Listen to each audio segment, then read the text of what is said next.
I've been thinking a lot lately about how I view the world around me. It's easy to get caught up in the obstacles, to see every challenge as a roadblock, as something standing in the way of where I want to go. I've done that for so long, focused on the things I can't control, the things that seem impossible. It's draining. It makes everything feel heavier, like I'm walking uphill with a load I can't shake off. But today, something clicked. I realized that I don't have to see things this way. I can choose to see things differently.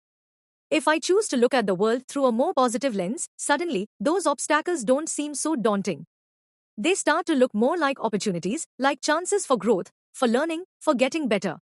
When I approach problems with positivity, I'm not looking for reasons to give up or walk away. Instead, I start looking for solutions, for new paths, for ways to turn what feels like a setback into a stepping stone. It's not about ignoring the tough parts of life or pretending they don't exist. It's about shifting my focus. If I look at a challenge and think, how can I make this work?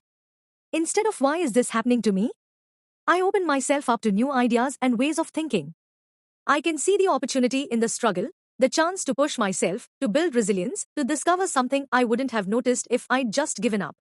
I've learned that being positive isn't about forcing a smile when you're upset or pretending that everything is fine.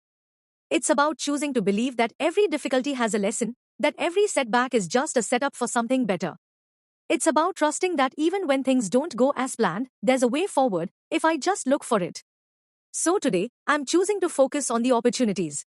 I'm choosing to see the good in every situation, even when it's hard. If I can do that, maybe I'll start seeing more paths opening up. Maybe I'll start seeing the challenges as chances to grow, not as obstacles holding me back. And that, I think, will make all the difference.